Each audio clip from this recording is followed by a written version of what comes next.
Shalom. Bapak Ibu yang dikasihi Tuhan, senang kita boleh bertemu kembali di pagi hari ini dalam renungan hari ini. Mari sebelumnya kita berdoa. Mari Bapak Ibu, kita bersatu di dalam doa. Bapa yang bertata dalam kerajaan surga, terima kasih Tuhan untuk perlindungan-Mu di malam hari, hingga pada pagi hari ini kami boleh bangun dalam keadaan sukacita. Bapa, kami percaya dan yakin, seberapa besar pun masalah kehidupan kami tahu dan percaya Tuhan peduli, Tuhan beserta kami, sehingga kami bisa mampu menanggungnya. Dan pagi hari ini pun hari yang baru Tuhan berikan kepada kami. Pasti Tuhan punya maksud terbaik buat kehidupan kami. Untuk itu Tuhan datanglah di tengah-tengah kami, berbicara Engkau di tengah-tengah kami. Kami semua yang mendengarkan firman-Mu siap untuk membuka hati kami Tuhan. Menerima firman-Mu menjadi kekuatan rema kehidupan kami. Di dalam nama Tuhan Yesus kami berdoa. Amin. Baik. Nats kita pada pagi hari ini berjudul Kebesaran Sejati. Kebesaran Sejati. Landasan firman Tuhan diambil dari 2 Korintus 12 ayat 9. Tetapi jawab Tuhan kepadaku, cukuplah kasih karuniaku bagimu, sebab justru dalam kelemahanlah kuasaku menjadi sempurna.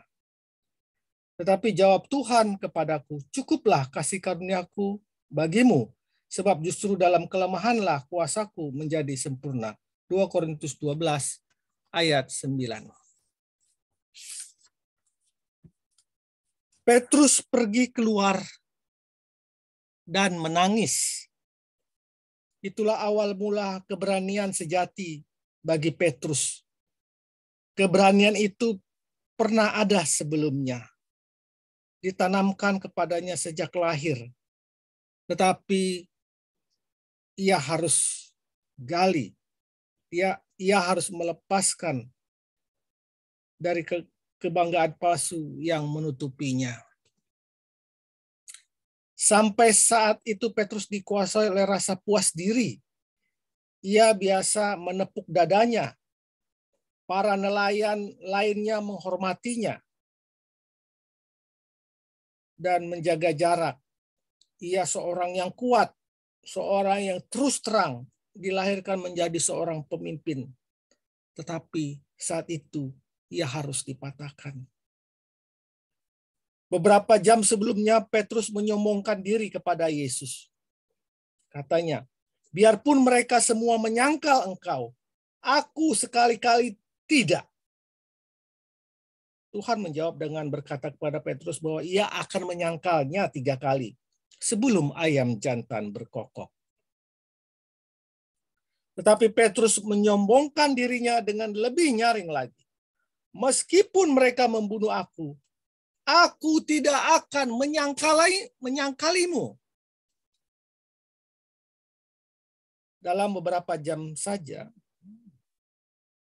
setelah Petrus mengatakan demikian, ia membiarkan tuduhan seorang budak perempuan kecil menakutkannya, sehingga ia menyangkali Yesus dengan kutukan, "Aku tak kenal orang itu." Petrus meledak dengan kasar. Kemudian ayam jantan berkokok dan dia teringat akan apa yang telah Yesus katakan dan ia keluar serta menangis. Petrus menjadi orang yang remuk. Itulah permulaan dari kebesaran sejati dalam diri Petrus. Ketika ia mulai melihat dirinya sebagaimana Allah melihat dirinya. Ia mulai melihat kelemahannya, kesombongannya, kekuatannya yang palsu, kekeras kepalanya, bualannya. Ia digoncangkan oleh kenyataan bahwa ia memiliki semua sifat yang disiratkan oleh nama kecilnya, Simon. Simon berarti lemah. Simon berarti sering berubah pendapat. Dan Yesus telah menggantinya dengan menyebutnya batu karang atau Petrus. Namun hal yang perlu dipelajarinya ialah bahwa hanya Yesus yang dapat mengubah Simon menjadi Petrus. Hanya Yesus yang dapat menciptakan batu karang dari seorang pembual yang ragu dan sering-sering berubah pendapat. Kebesaran sejati muncul dengan cara ini, yaitu dengan cara dihancurkan, dengan cara diremukkan. Tak seorang pun yang benar-benar besar, kecuali sebelum ia sudah memasuki fase diremukkan Allah lebih dahulu. Sebelum seseorang menemui jalan buntu dengan dirinya sendiri, sebelum ia mencapai ujung jalannya, menyadari keterbatasan-keterbatasannya, sebelum ia menangisi kegagalannya sendiri. Mungkin ia seorang yang sombong dan penuh bual dan sok hebat, tetapi tidak pernah besar. Petrus belajar untuk bergantung sepenuhnya kepada Allah. Ia belajar bahwa ia dapat menjadi seorang lelaki yang dewasa hanya bila ia merendahkan dirinya di hadapan Allah dan tunduk kepada kekuasaan dan pemerintahan Allah di dalam hidupnya. Orang-orang yang terkuat di dunia adalah mereka yang lemah di hadapan Tuhan. Orang-orang yang terbesar adalah mereka yang kecil di hadapan Tuhan, yang merasa kecil di hadapan Tuhan. Orang-orang yang tertinggi adalah mereka yang merasa rendah di hadapan Allah. Inilah paradoks utama dalam kehidupan. Kebesaran seseorang terletak dalam kelemahannya. Bila rasa cukup mampu berubah menjadi keyakinan kepada Kristus, seorang siap untuk apapun juga. Buku karangan Richard Halverson, BPK, penerbit. Bapak Ibu dikasih Tuhan.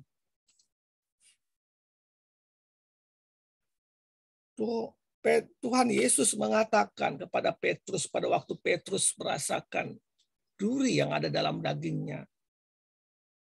Dia merasakan sakit penyakit yang ada dalam dirinya.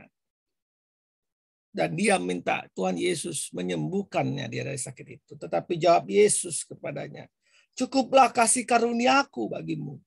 Sebab justru dalam kelemahanlah kuasaku menjadi sempurna.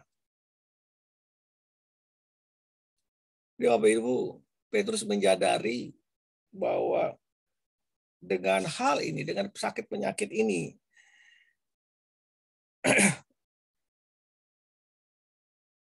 dia menyadari bahwa dengan hal ini, supaya dia jangan meninggikan dirinya. Dengan hal ini, maka dia bisa melihat kuasa Tuhan terjadi dalam dirinya. Maka genaplah yang dikatakan dalam 2 Korintus 12 ayat 10. Karena itu aku senang dan rela dalam kelemahan, di dalam siksaan, di dalam kesukaran, di dalam penganiayaan, dan kesesakan oleh karena Kristus. Sebab jika aku lemah, maka aku kuat. Bapak Ibu yang dikasih Tuhan, bila saat ini Bapak Ibu mengalami pergumulan hidup, sakit penyakit, kebutuhan finansial, atau apapun itu dalam persoalan kehidupan keluarga dan sebagainya, ingatlah dan lihatlah bahwa segala persoalan kehidupanmu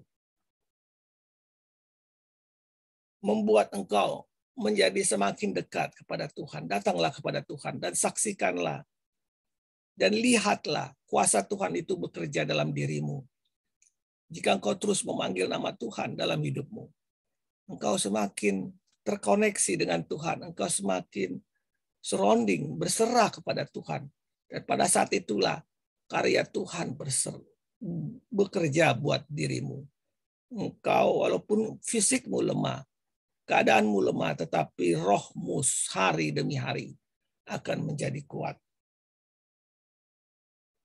Biarlah paradigma ini atau sudut pandang ini bila bisa kita pahami dan mengerti bahwa tidak melulu persoalan hidup itu, sakit penyakit itu membuat engkau terpuruk, tetapi ada maksud Tuhan di situ. Engkau diremukkan dulu, dihancurkan dulu seperti Petrus tadi.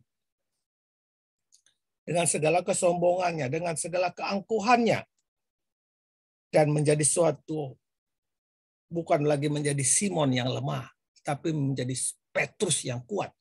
Kuat di dalam rohnya. Dibentuk Tuhan dari keremukan, dari kehancuran Petrus di awal kehidupannya. Jadi Bapak Ibu, terimalah segala kelemahan atau siksaan atau kesukaran atau sakit penyakit yang ada pada dirimu. Terimalah itu. Dan datanglah kepada Tuhan. Akuilah bahwa Allah lah sang pengasih dan penyayang yang mampu menguatkan engkau melewati segala persoalanmu. Percayalah engkau akan semakin kuat di dalam rohmu. Engkau menjadi semakin bijaksana dalam melihat kehidupan ini. Selamat pagi. Selamat berkarya. Semakin kuat di dalam Tuhan. Tuhan Yesus memberkati kita. Amin.